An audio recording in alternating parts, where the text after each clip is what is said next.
And good evening, everybody. Hello and welcome. Thank you very much for joining me this evening, and let me know in the chat if you can hear me and see me okay, because as usual, I've been having all sorts of technical issues over the last 24 hours, but hopefully this is working. And as you can see down at the bottom and in the bottom right, I am joined this evening by Mr. Ryan Courtney. Hello, sir. How you doing? Thanks for having me on. I say this evening, it's this evening over here, but what time is it where you are? Currently 3 p.m. 3 p.m. And whereabouts are you? I'm in New York City, locked up in my apartment. I was going to say yes. Is it still people locked up in homes over there? It's getting better. Our restaurants are open again. You're just eating out on the street instead. So Okay. we have picnic tables or different tables out on the street. So we've actually taken over the streets from the cars, which I kind of like. Right. So Okay. yeah, more Cool. walking, less cars. Right. And a question from somebody who doesn't understand. New York City and Manhattan, same thing? No? Manhattan is one of the boroughs in New York City. Right. Okay. So there are five boroughs. Right. Okay. Yep. So that's it. So New York City is a bigger thing and Manhattan is just a bit within that. Right. Yep. Right. Gotcha. And am I right in thinking that New York is also a state? New York is also a state. See, Yes. that's what's confusing. Completely confuses us. Right. Okay. So for those people who don't know, Ryan is the designer of Pipeline, which was a huge hit last year. Some Yeah, people's got game of the lucky. year came out of nowhere. New designer, suddenly boom. There you go with Yeah. Pipeline. How many games did you have designed that ended up being thrown in the bin before you got Pipeline? Oh, countless. Yeah. When I first started, I actually started with making word games. Okay. So, where the first board games I made were word games. Right. I had played Scrabble with my mother for, all my life, and then when the Scrabble app came out, I would play with her in college. Yeah. So I was pretty, I enjoy word games quite a bit, and I was like, okay, let's see if I can make a word game. So I made I don't know, five or six of them. One of them turned into an app, and then Okay. another one I think I will publish at some point. But I would say that five or six of those ideas straight to the garbage. Most of my Right. stuff goes to the garbage. Yeah. Yeah. Yeah. I mean, that's a common thing. A lot of people, certainly when I was, 20 years ago, when I was just a gamer, and if my 20-year-old, 20 years ago self was coming in now in 2019, I'd have gone, Ryan Courtney, never heard of him. His first game, Pipeline. It must be easy. I can do that. And now that you speak to people like yourselves and you work in the industry and you realise it's not quite as easy as that, the amount of time and effort and failed ideas that you have, and a lot of designers, don't get anywhere. A lot of designers have put in the years, have designed games, have got prototypes, have play tested with their regular play groups and might have a game that's half decent and then never actually get published. So talk us through the process of getting Pipeline from bits of paper on your bedroom floor to published by Capstone Games, artwork by Ian O'Toole. How did that come about? Right. Okay. So the game itself, I would say I designed 95% of it in a week. All right. Right. So I had a working prototype of Pipeline within a week.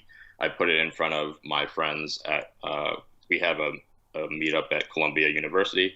I put it in front of them, and it broke. And I was like, okay. So then after it broke, I fixed it up a little bit, and then I had decent rules probably within a month. Mm-hmm. And around that time, I believe it was either Origins or Gen Con. I think it was Gen Con happened. And I went to Gen Con and I went up to Clay and I was like, I think I have a game that might fit your line. Because there's Mm-hmm. not that many US publishers that are looking for heavy Yeah. games. And at the time, Pipeline was heavier than it is now. Okay. So it was a heavier game. So I pitched to him, or I said, I think I have a game you might like, and he's like, I don't have time, and Yeah. so he sort of said no, and then he was like, but you could send me an email or whatever, and so I sent him an email, and he said no again. Okay. So I got two no's in a row, and I was like, all right, well, I'll have to figure out some other publisher to publish this, and then Joe Wiggins. He was Mm-hmm. a volunteer for them at the time. I think he works now for Panda. Yeah, he does. Yeah. He was like, I have a few minutes. I'll take a look at the game. And so on the last day of the con, he took a look at the game and he got super excited about it. And then he basically was like, "Hey, Clay, you have to publish this." And so at that point, then I got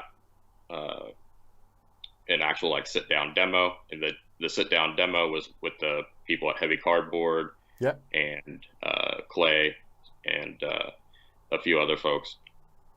And after that, it was pretty much signed. So Right. yeah, I mean, definitely lots of people don't get their games signed, and part of it is just being persistent. But I will say that being in person at a convention is an easier way Yeah. to do it than just like, here's an email with my print and play. Yeah. Yeah. And you agreed to give Joe 50% of all profits made? Yeah, the like 25 cents or whatever that is. Yeah, sure. Yeah. Cool. Right. Okay. Now, I'm just going to put a picture on screen if I can find it. Start talking to us about Curious Cargo. Right. So Curious Cargo is essentially, it's a puzzle game. So it's using the same domino tile pieces that Pipeline does, but it's not an economic game. It's a 2-player only. It takes about 30 minutes.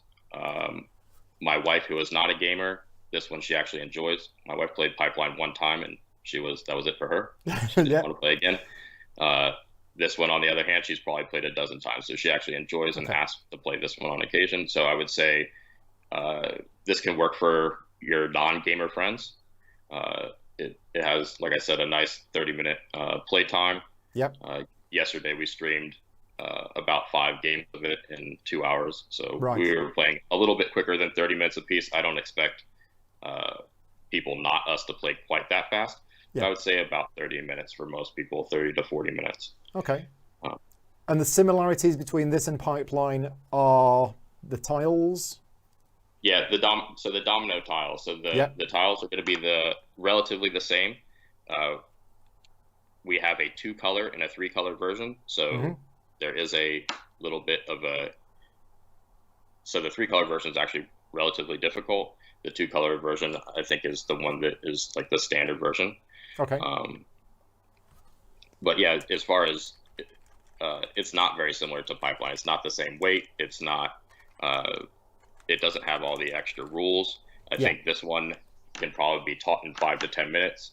Right. Setup time is a minute, maybe. All you have to do is shuffle a deck. It's got a bunch of different player boards and stuff like that. So yeah, I would say very different than Pipeline, except for if you enjoyed the tile placement part of Pipeline, then you probably will enjoy this. Right. I would say like patchwork, but more puzzly or something like that. Like, and is this? Did you have this design before Pipeline then? I had so I tend to design in like triples.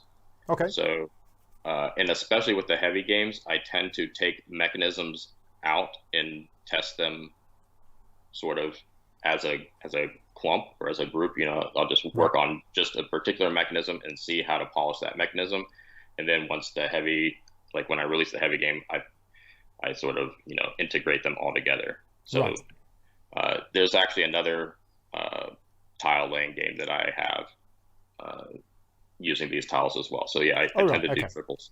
Yeah, I wasn't sure because I thought obviously with the success of Pipeline, Clay might have called you up and said, right, we now need you to quickly go and design another game that people are going to associate with Pipeline. But you're saying that this was already there. Right. I actually showed this to Clay at the same time I showed him Pipeline. Right. Okay. So a couple of questions in from people in the chat. Some of these are serious. Some of these might not be serious. So Alex wants to know, tacos or burritos? Oh, burritos. I don't like the crunch. Okay, well, there we go. What is your favorite type of hair dye? These questions are not coming from me. Yeah, we'll get onto the board game related questions in a minute. I checkerboarded my hair one time, so I guess I was just using Did you? Okay. jet black and whatever bleach. I don't know. Okay. I had a checkerboard. Why did you do that? Oh, I don't know. I was an idiot when I was young. The usual thing. Can you tell us more about the expansion for Pipeline and when it's coming out? Right. So that'll be holiday season this year. And the expansion is going to give us new markets. So the markets are going to be much different than what they are now. Right. And then there's some new upgrades, new valuations that sort of force you to play in some quirky ways. So, yeah, I've got some things to make you have to play the game in strange ways. I don't want to give away too much, but no, it should change it quite a bit. Yeah. Right. Okay. Cool. Jack wants to know when her favorite Ryan Courtney game will be released. I assume she knows something that other people don't know. Okay. The stock game is what I'm assuming she's referring to. Yeah. Hopefully next year. Obviously, the COVID situation has caused things to be postponed, but I'm hoping for next year. Okay. I have a couple games that I think could be next year. Do you have a this publisher? Year it's going to be Curious Cargo and the Pipeline expansion. Okay. Yeah. And this other one, this stock one, has that got a publisher? At the moment, no. Right. Okay. So you're looking for a publisher for that. Wes wants to know. So compare Curious Cargo to another game in terms of complexity. And I think you said that. You said Patchwork plus a bit. I would say Patchwork on steroids. So if you're looking for a puzzly 2-player game that has a little bit more teeth to it, then so Patchwork but harder. Okay. So Chewy wants to know that you mentioned 2 versions of Curious Cargo. Are both versions in one box? And Alex has already answered it in the chat and said yes. Yes, absolutely. So we have a 2-color and a 3-color version. They're both in the box. That changes no rules. You just play on a different side of the tile. Okay. Right. Let's talk about board games that you enjoy playing then. Have you got some favorite ones? Sure. I think Arkwright probably is my current favorite. Mm-hmm. And I would say that your buddy Vital is probably my favorite designer. So I tend to like optimization games. Yeah. I care less about, I want some interactivity, but it doesn't need to be super interactive. Okay. I typically want puzzly games in which the person who is most skilled wins. Right. Okay. That's what I prefer as a consumer. Not necessarily what I always want to design, but as a consumer, that's what I prefer to play. Yeah. On Mars, I thought was very good. Right. I enjoyed that one quite a bit. Barrage. Yeah. I guess that was a new designer. I guess he was working with Sashini, right? Is that who else was on it? I can't remember. Yeah, I was at one of the, was it the Spiel des Jahres party at Essen last year, and I was in the queue, just waiting to get some, like vol-au-vents or something like that. And then somebody behind me said, "Oh, Paul," and sort of tapped me on the shoulder. And it was just 2 Italian guys, and they said, "Oh yeah, we just wanted to say thank you for your barrage video that you did, where you tore the solo rules apart and said it wasn't clear at all." Because we're the designers of the game, and and thank you very much for that, because we've now gone back and rewritten the solo rules so they're a lot clearer. And I'm like, okay, so yeah, the designers of Barrage just sort of, because that's the thing, when you're on YouTube, people see you, whereas designers, I don't know who they are. I wouldn't know what they look like. So yeah, it's unusual. So there was something I was going to tell you about Arkwright, which I found out about this week. Mm-hmm. And I wasn't sure if it was public knowledge or not. However, I've just been to Board Game Geek. There's a card and it is game public. Yeah, there is an Arkwright the card game. And Game Brewer contacted me this week, and they want me to do some demos of Arkwright the card game at Gen Con Online. Nice. So yeah, I literally got that email this week, and I was like, "Oh, yes, please, I'll do that." Yeah, I just wasn't sure if it was public knowledge, but it is. There you go, Arkwright the card game, published by Game Brewer, designed by Stefan Risthaus. So cool. I think my most played game recently is Letter Jam. So I've been playing Letter Jam almost weekly. So that's So I'll have to give a shout out to that. So I don't only play heavy games. Yeah. I play quite a bit of Letter Jam. Yeah, it's the same with me. And the reason why I like playing Letter Jam is it isn't just a silly throwaway fun game.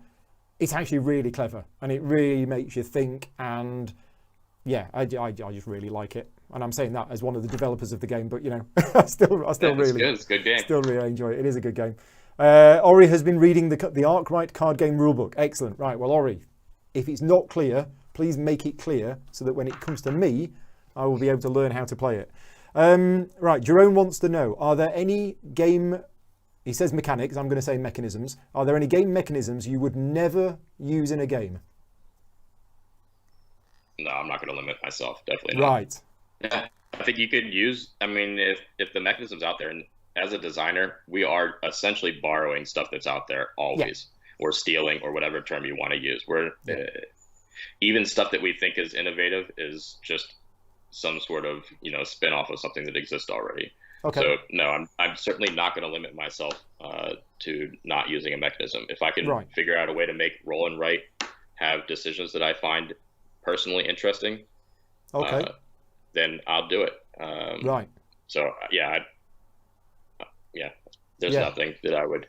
Okay, because I mean, I'm not a designer, but if I was a designer, I'm not keen on push your luck as a mechanism. Mm-hmm. So I would probably avoid that in a game that I had. Also, blind bidding. I don't like blind bidding, so I would probably never put blind bidding in a game that I would design. But that's because I'd be designing games that I want to play. Rather than, designing games to prove that you've got versatility and you can do all sorts of different things.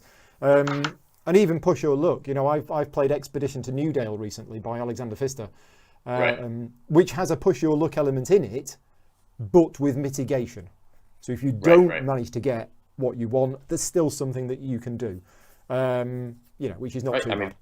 There are good mechanisms. I mean, I pick an audience and a feel that I want to have. Often it's like a feel of some activity that you do in life outside of board games. Yeah. I tend not to. I don't directly, try to improve upon games that are already out there. I pick some sort of real world thing, and then I try to use mechanisms that I know of to make that experience. And if some real world experience, I think I could do best with a particular mechanism, I'm going to do it. I personally don't like negotiation games, but again, I wouldn't say that I won't ever put negotiation in a game that I make. Right. Okay, cool. So Jerome has been putting together things that you've been saying over the last 5 minutes and has basically said we're going to see a pipeline roll and write in 2021. So you heard it here first. So we might, but it's not coming from me. Yeah. Oh, okay. Right. Okay. Yeah. So yeah, I have some people in like the pipeline community or whatever who have some interest in doing a roll and write. Oh. And I said they are more than welcome to do it. Obviously, if you are making fan created content, or if you want to make games that are spin-offs of my stuff, it is more than flattering. Absolutely, go for it. Cool. But yeah, no roll and write from me. No. And how long would you say that you've been into hobby board gaming? What was the first? I don't want to use the word proper, but you know what I mean. Hobby board game rather than traditional board game. Yeah, so my first one, I was essentially forced to do it. I had to do it for homework. So I was in an educational game design class. Yeah. And I was required to play these games for homework. So I guess that was about maybe 8 years ago. Okay. So and what were the games that you played? Years ago. I think we played Puerto Rico. Mm-hmm.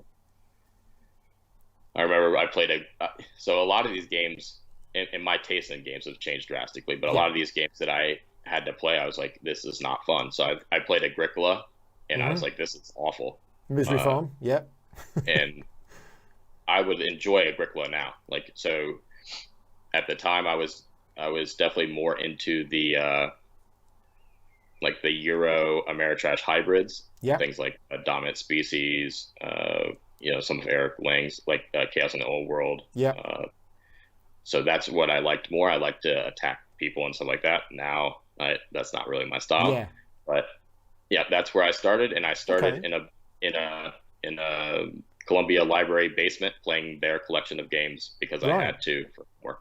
Yeah. So is that because the person in charge of putting together the course material for that educational thing was into board games and thought this would be a good idea?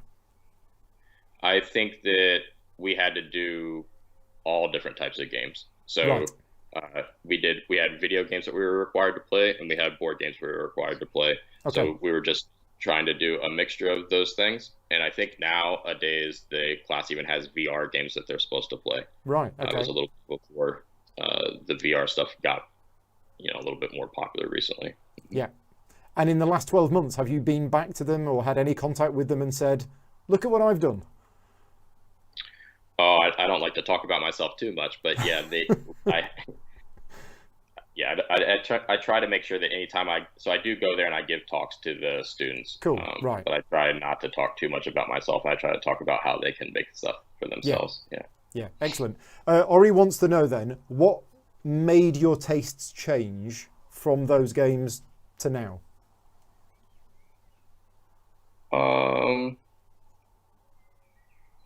I think I just like being rewarded for understanding the system better. So if that is typically what I find the most enjoyable about a game is, put me in some sort of system that I haven't seen before or I'm not terribly familiar with, and then how quickly can I grok that system? Right. That is what I like the most. Why do I not like the more feisty games these days?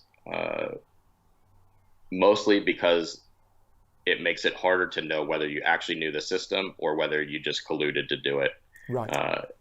I tend to be decent at politics in games, and I'm not certain that I'm proud of that. Okay.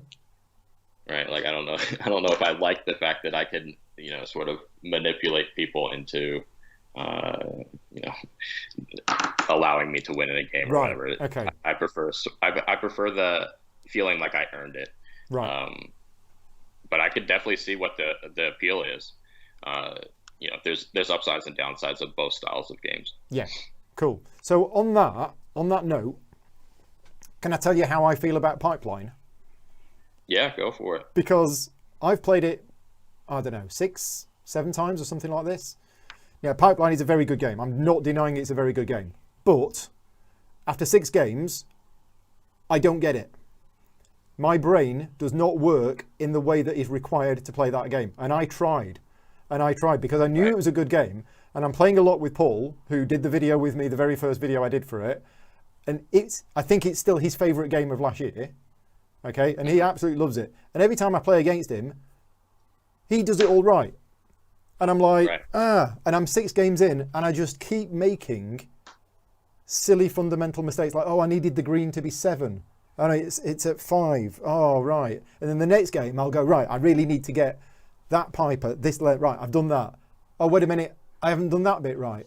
Whereas Paul's just putting everything together and scoring 3 times what I am at. And I'm like, okay, I've tried it. And as I say, the game is a very good game. And it is, and I know so many people who absolutely love it. And it was the same with the original Vinyos. The original Vinyos. And I got frustrated with myself because I'm like, I should be getting better at this game. I've played it and I've played it and I've played it. And every time something in it just doesn't quite sit well and I just can't seem to get it. So yeah, that's where I am. And I've had that with a few games.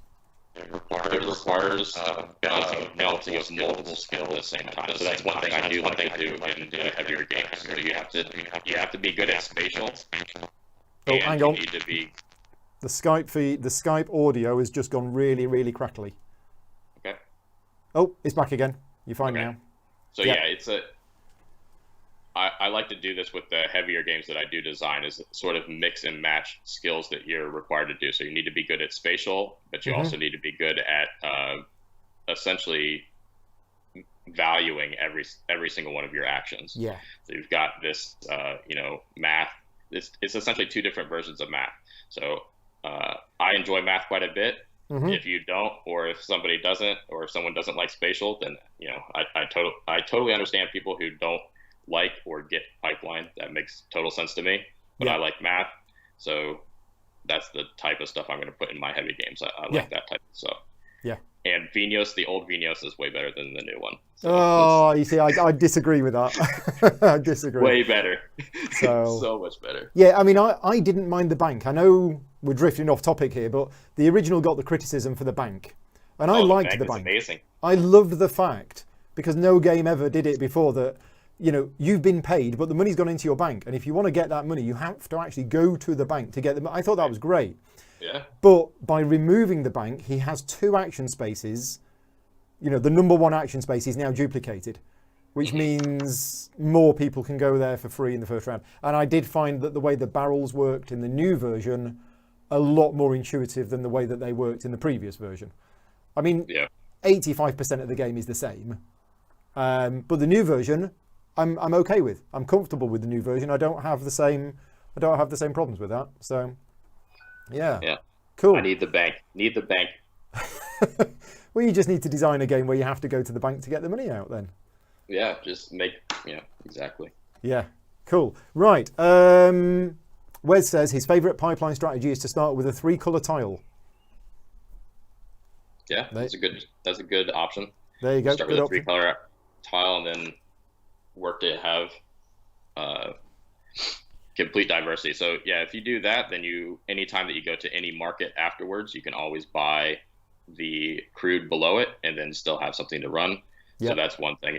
Anytime in that game that you're taking an action, you need to be getting essentially 2 or 3 actions worth of actions out of it. Right. If you're not, then you're falling behind. Yeah. And the other thing is you definitely need to be blocking your opponents to make it so that when they take an action, they only get part of the action. Right. So go get there in front, steal something, hurt them. Cool. Yeah. Chewy says, from the number of times that you've played Pipeline, what's the highest amount of cash that you've ended up with at the end of a game?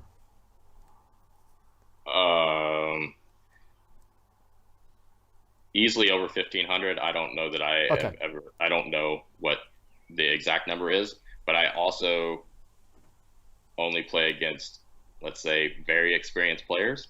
Right. So my scores are probably, like scores against experienced players tend to be lower than if you're playing against random people. Yeah, I played a few times with the handicap. So we posted a handicap onto BGG or whatever, but I played a few times with the handicap with newer players. And I try not to be too mean because I want people to, buy the game. Yeah. So, but with the handicap, I would say, I would say I consistently score over 1,000 with the handicap. Right. And then when I'm playing skilled players, it depends.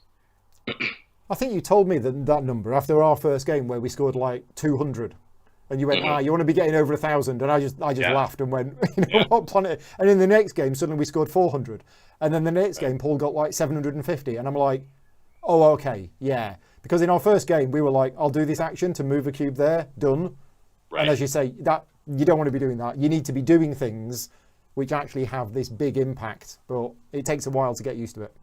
Yeah, the game definitely requires an investment, and so that's I totally understand people who play it one time and they're like, all I did was I moved a few cubes a few times and I scored 300 points. That wasn't very fun. Yeah, that's true. Yeah, as you say, it's an optimization game, and it's similar to a lot of other games like that where you go, well, this was rubbish. I didn't get to do very much because all you're doing is you're doing inefficient actions until you actually, as you say, you grok the game and then you realize, I know what I need to be doing at the end, so I need to kind of work backwards from there kind of thing. Yep. Cool. Right. If anybody has any other questions, please put them in the chat. Is there anything else you want to talk about? Oh, there was one thing I was going to ask you. You touched earlier on about creating games based on personal experiences or things that you like doing outside of games. And I think the Skype call's just gone. Oh, no, is it back? Oh, no, I'm back. Okay, you've come back. I am back. Did you catch the question? I missed the question. Okay, so the question was, you mentioned earlier on about designing games based on particular experiences you've had outside of the world of board gaming or interests that you have outside of board gaming. Right. So give us some ideas of that kind of thing. Most of the time they come from reading books. So I'm I think I like reading books more than I like playing games. I read quite a bit, and I also read strictly nonfiction. So I find some sort of topic. Typically, it's some sort of current affair or science or math related, and then I'll buy the book on it or textbook or whatever it may be, and then I'll read that book. And then oftentimes after reading the book, I'll try to make a game about it. Okay. So I read several books on quants and trading on Wall Street. I made a stock game shortly after that uses buying shorts and stuff like that. So that's pretty typical. I read a book and then I make a game about the book. But what gives you the inspiration to read that book in the first place? I try to read as much, as broad as I can. So I read a lot of books. Okay. And again, most of the books probably don't get a game made about them. But if I'm like, oh, this seems like something that would be interesting to make a game about, then I'll try to tie it in. Right. Obviously, all my stuff is highly abstracted. I don't use anything historical or anything like that in at least any of the games I've designed so far. So it's not like a very particular time or a particular person or something like that. But I try to give the feel of what it was like or at least what I'm guessing it was like based off of my reading of, 2 or 3 books on this topic. Is that where Pipeline started then? Pipeline started because I was actually writing algorithms for phone apps. So we were looking at writing algorithms to solve puzzles on phone apps so that we could essentially do auto generation of puzzles on phone apps. And I was like, oh, you know what? I could make this into a board game. Right. And I joined NYC Playtest, which has a couple of your buddies in it. Daniel, Gil. Daniel and Gil, yeah. Mm-hmm. And when I joined there, I was only doing video games. Right. So I was essentially bringing in paper prototypes and being like, here, can you play these paper prototypes? And then I'm going to go and make a video game of it, right? Right. Or a mobile app. Yeah. And then when I was there, that was when I was like, oh, I can make one of these Euro style games, maybe. And so at the time I was playing a lot of Vital Lacerda's games, and I was like, okay, he does business simulators or economic simulators. Yeah. And I have, these phone app puzzles, things that I'm working with.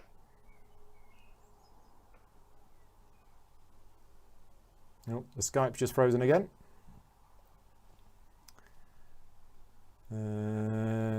Is it going to come back? Is it going to come back? Yep, it's back again. It froze for a minute. Yeah. Did you catch what I said? Nope. Hopefully. No. All right, so I'll repeat myself, I guess.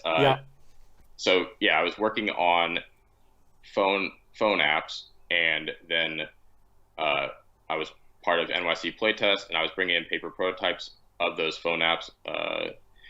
And then while I was there, obviously they were doing all board games, or mostly board games. There was a few people who did some digital stuff. And I was like, okay, I can probably make a Euro style game. And at the time I was playing a lot of Vital Lacerda stuff. And he makes business simulator, economic simulators. I was like, okay, maybe I can tie in this phone app puzzle type thing that I'm working with into an economic simulator, sort of mixing something that I enjoy. Right. And then, basically you just see if people like it or not. It's not really for me to determine if any of my games are good or bad. I just make them. As long as it's interesting to me, I will try to find a publisher for it, and then I'll let people decide whether it sucks or not. Yeah. Cool. So we got another really important question in from Alex. This is, what's your favorite flavor of oil? Flavor of oil. I think the teal one's the prettiest of the ones. The teal is definitely, Alex's is cherry. Yeah. Oh, cherry, yeah. Yeah. Collecting a lot of the red cubes, yeah. So, game design. Do you have another job on the side? Yeah, so I'm an instructor in machine learning. Oh, right, okay. Right. And that's a full-time thing? Yeah. So and how's yeah, that being affected? That's my real job. Right. And then this is on the side. This is definitely a hobby. I don't know if it's positive or negative as far as making money or not. So I don't think it can be considered a job at this point. Right. And how is your current work being affected by the situation?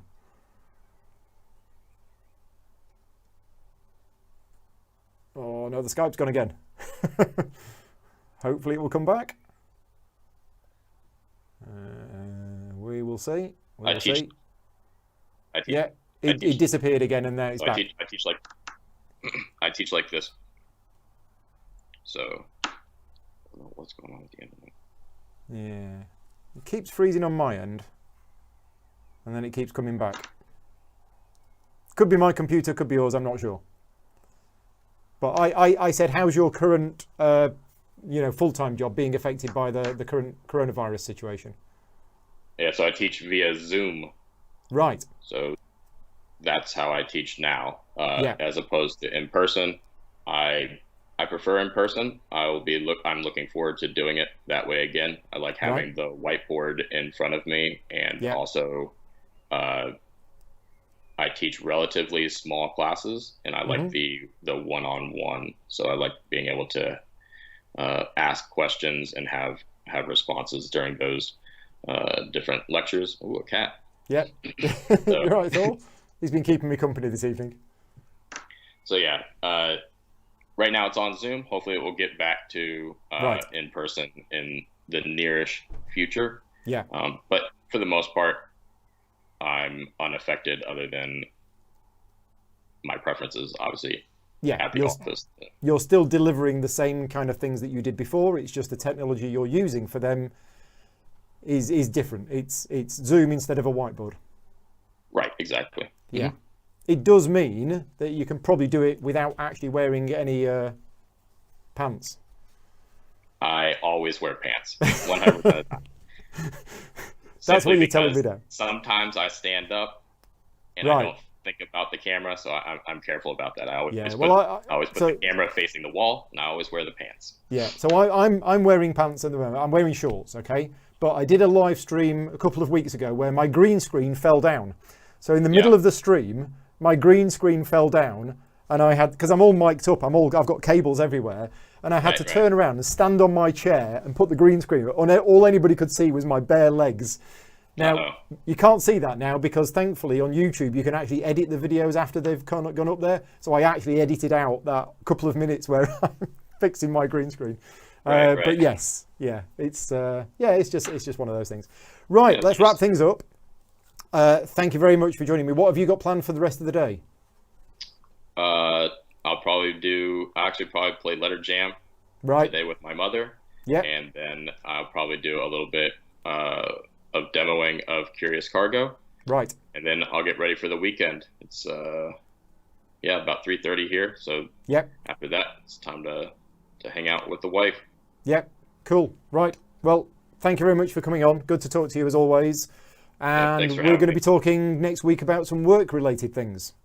Yes, absolutely. Yep. Yes. Give me a shout. You do a great job, so I definitely want you on my stuff. Cool. Thank you for everybody for joining in on YouTube. If I didn't mention it at the start, I'll mention it again.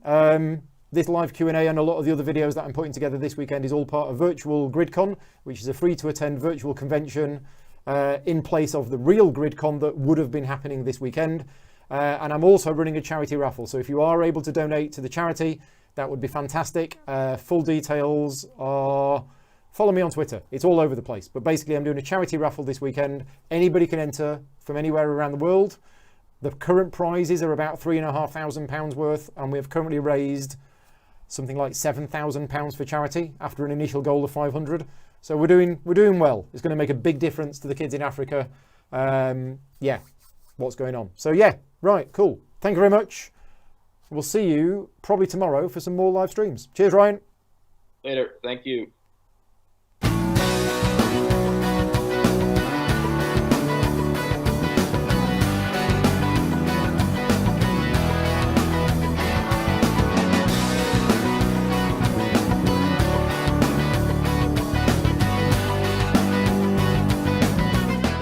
Gaming Rules is proudly sponsored by Game Toppers, upgrading your gaming experience. Visit GameToppersLLC.com.